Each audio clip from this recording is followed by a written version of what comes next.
Bonjour, j'espère que vous avez passé de bonnes vacances. Alors, le lien que vous avez dans le QCM, il va vous ouvrir le netboard, donc c'est ce site-là, sur lequel je vais rajouter au fur et à mesure les chapitres, au fur et à mesure des chapitres, les documents. Vous cliquez d'abord sur les aires, et là vous voyez le cours sur les aires qui s'affiche.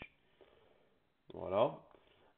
Donc avant les vacances, on a donné une définition d'une aire, c'est la mesure de la surface intérieure d'une figure, c'est-à-dire ce qui est à l'intérieur du contour. Le contour, hein, on a vu que sa longueur c'est le périmètre, donc ça c'est une autre notion, ça se mesure avec des centimètres, et une aire c'est ce qui est à l'intérieur du contour, et ça se mesure avec des centimètres carrés. Par exemple, un carré de 20 centimètres de côté. On a vu qu'on peut aussi utiliser des unités plus grandes ou plus petites, hein, en fonction des besoins. Le mètre carré, par exemple, c'est un carré d'un mètre de côté. Donc ça va servir à mesurer les aires de plus grande surface, comme par exemple une pièce ou une maison. Et ce qu'on a vu avant les vacances aussi, c'est que quand on veut convertir les unités d'air, il y a quelque chose de spécial, puisque un mètre fait 10 décimètres, mais quand on veut faire un carré d'un mètre de côté, eh bien, du coup, il y a 10 décimètres pour ce côté et 10 décimètres pour ce côté-là. Et ça nous fait une grille de 100 petits carrés de 1 décimètre de côté. Donc, un mètre carré fait 100 décimètres carrés.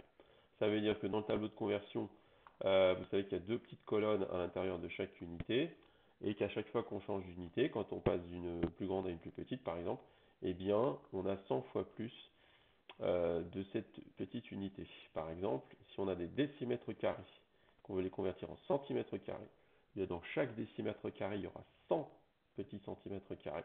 Donc le 3,25, il va falloir le multiplier par 100. Et ça va nous faire 325 centimètres carrés.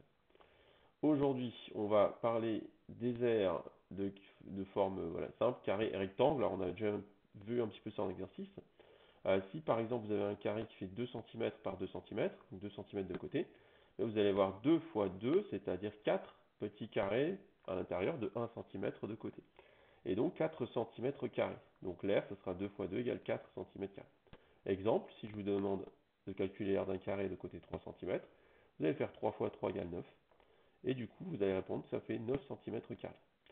Le rectangle, alors bien sûr, la longueur et la largeur, cette fois, ne sont pas forcément égales. Mais la méthode est la même, c'est-à-dire que si vous avez par exemple 4 cm de longueur, d'accord, on coupe ça en 4, et 2 cm de hauteur, enfin de largeur plutôt, vous allez faire 4 fois 2, d'accord, puisqu'il y aura deux lignes de 4 colonnes, d'accord, deux lignes et 4 colonnes, donc ça va faire 4 fois 2, ça fera 8, l'air sera de 8 cm².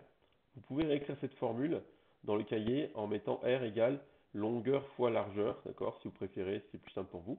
Mais dans les exemples, vous voyez qu'on n'aura pas besoin de dire qui est la longueur, qui est la largeur, on dira juste les dimensions du rectangle sont 5 cm et 7 cm, évidemment ici la longueur sera 7, et on multiplie les deux dimensions, on fait une multiplication, ça nous donne 35, et donc on conclut que l'aire du rectangle est 35 cm².